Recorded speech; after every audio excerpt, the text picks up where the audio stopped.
नमस्कार। मैं डॉक्टर वास्तु शेट्टी, महारानी महिला विज्ञान कॉलेज मैसूर में हिंदी विभाग में सह प्राध्यापक हूँ। इस समय मैं पंडित चंद्रधर शर्मा गुलेरी द्वारा लिखित बुद्धू का कांटा कहानी पर प्रकाश डालना चाहता हूँ।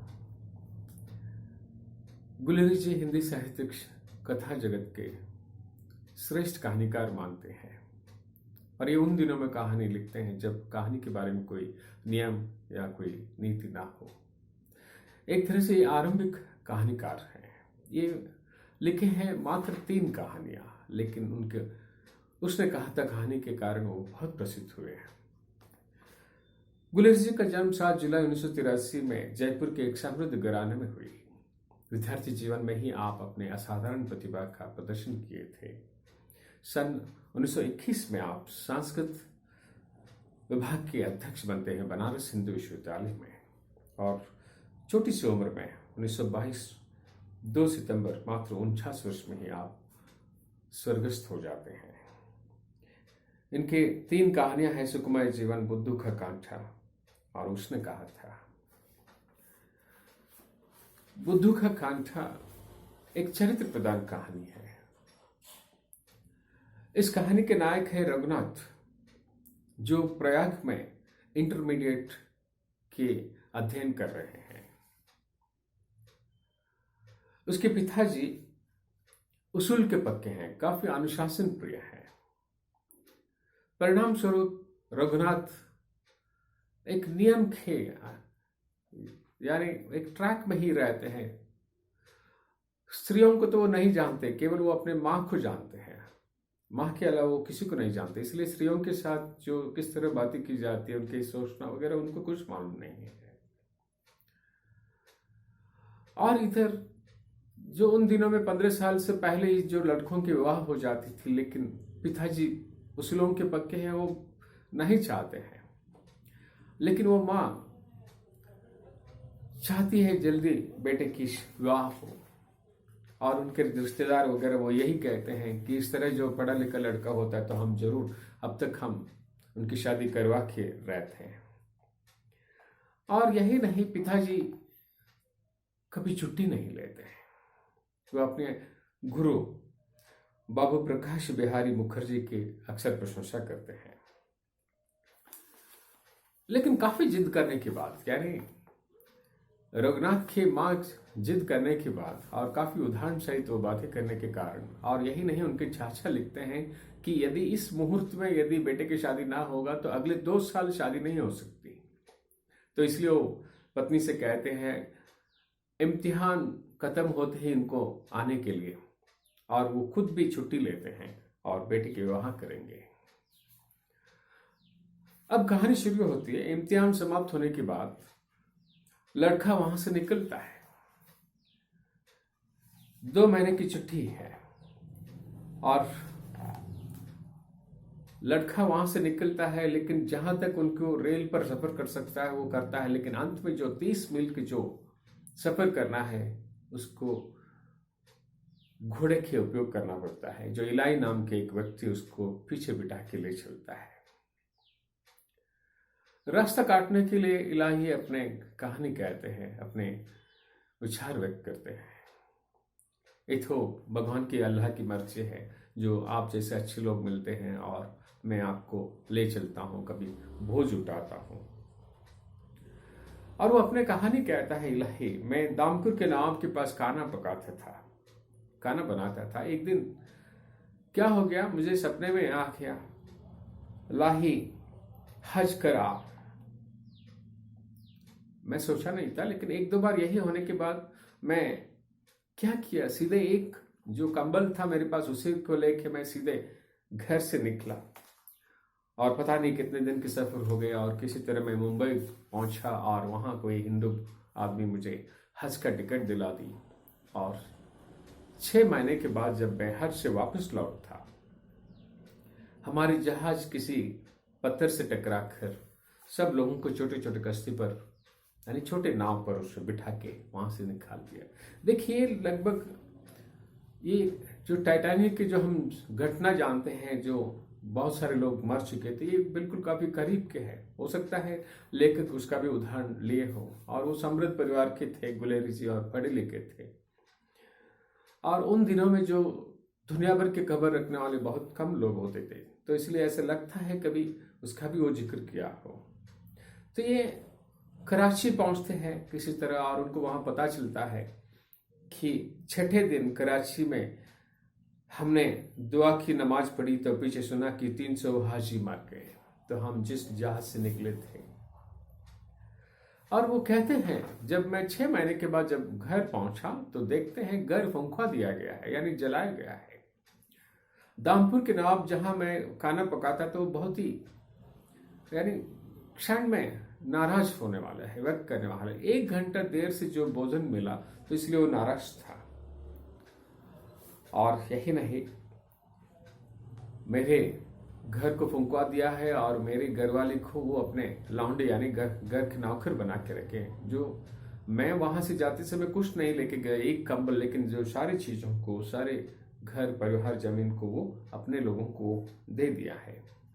एक बार ऐसा हो गया, देखिए यहाँ रघुनाथ अपने घर पहुंचते समय जो रास्ते में जो रेल के सफर समाप्त होने के बाद जो घोड़े पर बैठ के जाना है, और उस समय वो इलाही नाम की जो व्यक्ति जो टट्टू चलाता है यानी घोड़ा चलाता है, वो उनको रास्ते काटने के बीच में ये सारी कहानी बता रहा है। तो एक दिन ऐसा हो गया, जो अंगूठी गायब है जनाने से नवाब की, और इसलिए वो नाराज होकर मेरे पत्नी पर इल्जाम लगाया। और पत्नी कहती मैं हम कहीं बाहर जाते ही नहीं, और अंगूठी लेकर क्या करेंगे, लेकिन उसके सुनने वाले कोई नहीं थे। और उसे पीठ पर बेंच से मारते हैं, मार मार के जब वो बेहोश हो जाती है तो उसको डर कर, यानी वो नवाब डर कर उसको कहीं दूर उसको फेंकवाते हैं, और वो किसी तरह घसीट कर वो अपने भाई के घर पहुंचते हैं।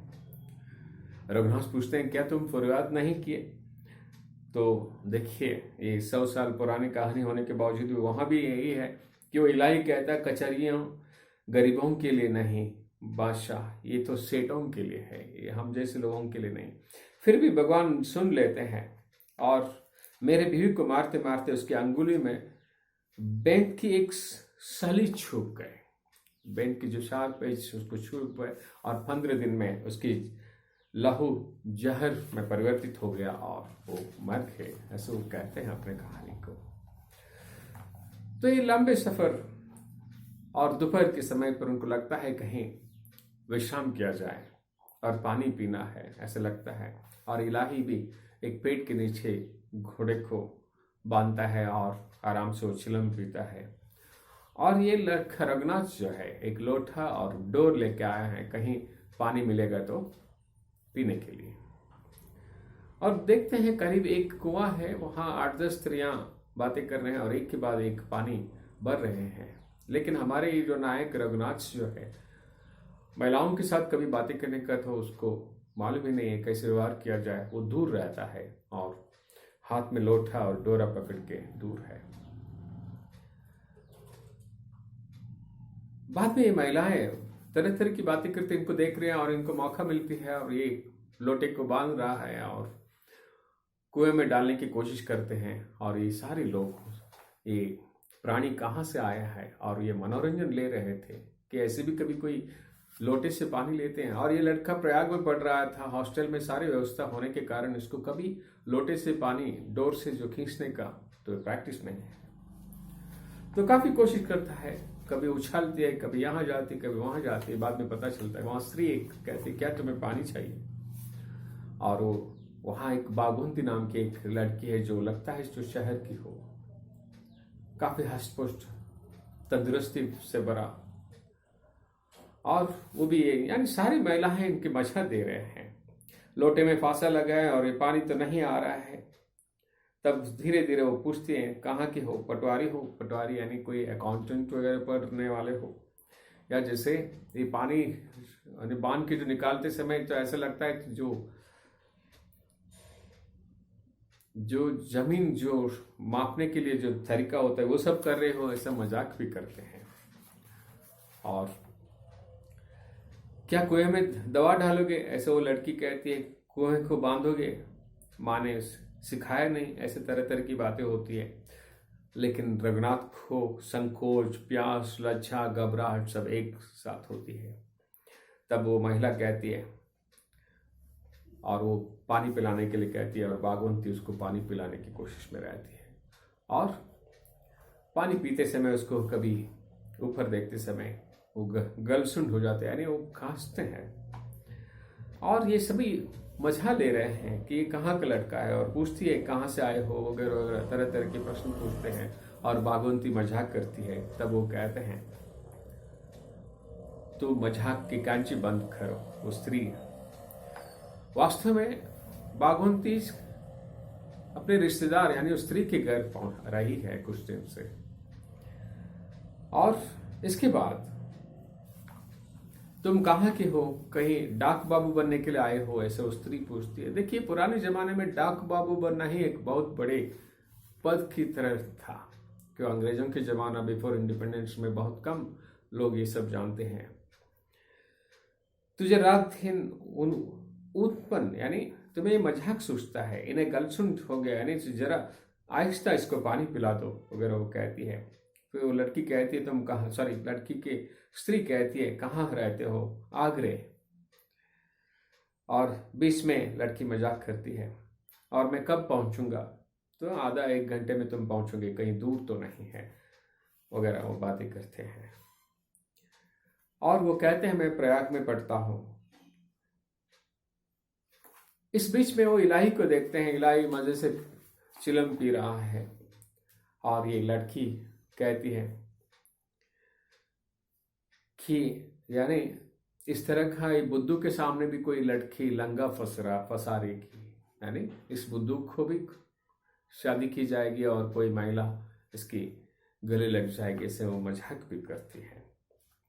तो किसी तरह रघुनाथ घर पहुंचते हैं। पहले कभी उसको स्त्रियों के साथ व्यवहार करना या बातें करना तो उसको कभी नौबत नहीं आई थी। वो आज पहली बार रह रहकर उस लड़की को याद करते हैं।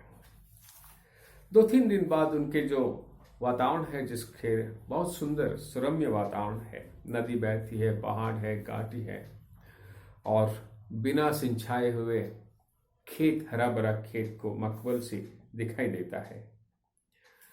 तो एक दिन ये उन दिनों के नागरिकता की शुरुआत है, ढंग है, जैसे इनके पास एक इंपोर्टेड रेजर है जो शेव करने के लिए वो लेके आता है, और पॉकेट मिरर जो आईना जो है, जो बंद करने से जो बुक की तरह, तो लेके आता है। ऐसा लगता है उसको मैं नहा धोकर जाऊं हजामत करके, और मजे से आराम से वो हजामत करते समय अचानक सोचता है मुझे देखने के लिए यहाँ कोई नहीं होंगे, और अचानक मुड़ कर देखता है कि वही लड़की, ये जिस तरह शेव करने के नकल करता है, वो एक तिनखा लेकर वो भी उसी तरह कर रही है। और बाद में सोचता है कि मैं वहां देखूंगा नहीं, लेकिन बाद में बार बार ये भी देखता है, और उसकी तरफ एक छोटे पत्थर फेंकता है, और वो भी फेंकती है, और एक पत्थर वो फेंकती है, इसकी जो आईना टूट जाती है, और फिर ये फेंकता है, फिर वो आके इनकी सारी चीजों को नदी में फेंकती है। इस लड़के को क्या करना कुछ समझ में नहीं आता है। किंग करते हुए मूड होकर ये भी उस नदी में कूद कर जो चीजों को लेकर आने के लिए निकलता है, लेकिन पैर फिसल कर वो नदी के बहाव में चले जाता है। इसको पता चला इसको तैरना नहीं आता, लड़की को पता चला। फिर वो उसको घसीट कर तैरते तैरते वो जाकर उस लड़के को लेके आती है, और घृणा, दया सब आती है। पढ़े लिखे हो और तैरना नहीं आती, जो गांव की लड़की है सब कुछ जानती है, दौड़ना, कूदना वगैरह वगैरह, और तंदुरुस्ती है। और इसी तरह हो गया, और अपने सारे चीजों को वो नदी में चली गई है, और करीब आने के बाद ये उसको वो दौड़ती है, इसको पकड़ लेता है, और वो छुटकी लेती है। हालांकि वो इनके हाथ नहीं लग जाती, गांव की लड़की है, यानी देहाती की जोर से इतनी शक्ति है उसको। लेकिन ये भी कोई कम ना था, ये भी प्रयाग में नंबर 1 था दौड़ने में, इसलिए वो दौड़ता है, पकड़ता है, और करीब आने से पहले उसे पता चलता है कि एक कांटा चुभा है। तभी वो कहती है, ये कांटा नहीं ये होता, घट नहीं जाता तो मैं रुक नहीं सकती, तुम्हारे हाथ में नहीं आते। इसमें और एक बात कहना है, इससे पहले जो हाथ में आते हैं ये वो एक घूसा देता है। इस घूसे से उसके नाक से लहू निकलना शुरू होता है, इसलिए ये बहुत द्रवित हो जाता है। इसको दुख होता है, रघुनाथ को मुझे ऐसा नहीं करना चाहिए था। अच्छे मर्द हो, बहादुर हो, तुम पुरुष हो, मारते हो, ऐसे भी वो कहती है। तब वो पूछते हैं, तुम्हारे नाम क्या है? बागुंथी। मैं अभी मामी के पास हूँ और मैं चली जाऊंगी, देखना और फिर कभी नदी में कूदना मत, क्योंकि मैं नहीं रहूंगी तुम्हें बचाने के लिए, ऐसी भी वो कहती है। और गोते खाओगे तो कोई बचाने के लिए नहीं आएगा। कि उसके दाहिने पैर में तलवे में कांटा छुपा हुआ है। वो कहते हैं, ये चुभन ना होती तो मैं और भी दौड़ती, तुम्हारे हाथ में नहीं आती। यह कांटा मैं ले जाऊंगा, आज की घटना की यादगारी रहेगी। मैं भी जरा देखूं। और रघुनाथ ने अंगूठे में तर्जनी से कांटा पकड़कर उसकी ओर बढ़ाया और वो लड़की उस कांटे को लेकर इसको धकेल कर और भाग निकले वहां से। रघुनाथ को रह रहकर उस लड़की की याद आती है। इधर पिताजी और चाचा उसकी शादी की तैयार कर रहे हैं और पिताजी काफी दिनों के बाद छुट्टी भी ले ली है इसकी शादी करने के लिए। 2 घर ज्योतिषी खोद गए, यानी ढूंढ निकाला, खो दिए और विधि मिल गई। जंडीपुर में सगाई निश्चित हुई और 20 दिन के बाद के बारात निकलने वाले हैं। कन्यादान के पहले और पीछे वर कन्या को और ऊपर एक दुशाला डालकर एक दूसरे का मुंह दिखाया जाता है। ये जंडीपुर की जो रस्म है, तो पहली बार लड़का लड़की देखते हैं और उस समय उनकी जो मुंह का भाव जो होता है, उससे जैसे थर्मामीटर की तरह वो कहते हैं जैसे ज्वार है या नहीं, वैसे ये आगे ये अच्छी तरह से जिएंगे या नहीं। जो पहली बार जो एक दूसरे को देखते हैं, दोनों की चेहरा जिस खुशी से रहना चाहिए था ऐसे नहीं रहता है। अरे तू भागवंती, यानी दोनों एक दूसरे को आश्चर्यचकित होकर देखते हैं और खुशी महसूस नहीं करते। और पहले भी वो बोल चुकी है, इस बुद्धू के सामने भी कोई लड़की लंगा फंसा रही। दुल्हन डोले विदा होकर ससुराल आ रही थी। रघुनाथ घोड़े पर था। दोपहर चढ़ने से कहारों और बारातियों ने एक बड़ की छाया में, यानी वो थोड़ा विश्राम करना चाहते हैं, इनको डोले पर विदा होने के साथ वो सब लेके गए और ये घोड़े पर था। देखिए, ध्यान देने की बात है, रघुनाथ पास आकर जब ये झोली में बैठकर जो बाहर पर्दा हटाकर बाहर देख रही, उस समय रघुनाथ आकर कहता, क्या कहा था, ऐसे मर्द के आगे कौन लंगा फंसा रहेगी? और आ गई ना तुम। अपने विजय के एहसास दिलाता है और उसे मालूम नहीं था कि ये बातें बागवंती को कैसे चुभन पैदा करेगी, ये उसे मालूम नहीं था। कहो जी, अब प्रयाग वालों का अकल सिखाने आए हो? पहले भी वो बता चुकी थी, मैं तुम्हें यानी आदमी बनाने के लिए, तुम पढ़े लिखे हो लेकिन जिस तरह तुम्हें रहना चाहिए वो मालूम नहीं, इसलिए मैं इस तरह बातें करती हूँ। अगर वो बताई थी, लेकिन आज भी अपने विजय के ध्वनि में वो कहता है, मैं हाथ जोड़ती हूँ, मुझसे मत बोलो, मैं मर जाऊंगी। अब बागवंती जो पहले वो शरारत वगैरह खुश नहीं है, अब वो कहती है हाथ जोड़ के मैं मर जाऊंगी, कुछ मत बोलो। और काफी कोशिश करने के बाद भी वो उनसे छिपी रहती, दूर ही रहती, बातें नहीं करती। कुछ दिनों तक दंपति चोरों की तरह मिलते हैं। लेखक कहते हैं, जो जॉइंट फैमिली में यानी संयुक्त परिवार में जो बड़ों के सामने चोरी छिपे ही मिलते हैं और ये सभ्यता मानते हैं, बड़ों के सामने छिपे। लेकिन रघुनाथ अब इलाहाबाद में 3rd ईयर ज्वाइन किया है और दशहरे के यानी बड़े बड़े चिट्ठी में वो घर पहुंचता है, लेकिन बागवंती नहीं मिलती। वो चाहता है पहले की तरह वो मजाक करे, इसकी मजाक उड़ाए, कैंची पहले की तरह वो कैंची चलाए अपनी जबान की, ऐसे वो सोचता है, लेकिन वो कुछ नहीं करती। ये काफी कोशिश करने के बाद भी वो नहीं मिलती। कभी होली की छुट्टियां आई, सोचता है मैं हॉस्टल में ही रहूं या अपने दोस्तों के घर जाऊं, लेकिन रह कर उसको बीवी की याद आती है। सोचता है नेक्स्ट डे वो घर पहुंचता है। घर पहुंचने के बाद वहां देखता है माँ कहीं कुछ पका रही है और पिताजी नहीं है, और देखता है वहीं बागुंती। इसे देखकर वो जाने के लिए तैयार होती है, लेकिन वो कहता है रुको, मेरी छुट्टियां 3 दिन है। और बागुंती चुप है, कुछ बोलती नहीं। तुम्हें मेरी कसम है, चुप मत रहो, कुछ बोलो, जवाब दो पहले की तरह। ताने ही सही, डांटो, कुछ भी करो, पहले की तरह बोलो, तुम इस तरह चुप मत रहो। इस तरह रघुनाथ अपने पत्नी यानी बागुंती से कहते हैं। वो भले ही शुरू शुरू में अपने विजय के जो आवाज में वो बोला हो, लेकिन मन ही में वो चाहता है पहले की तरह शरारत, लेकिन वो कुछ नहीं करती।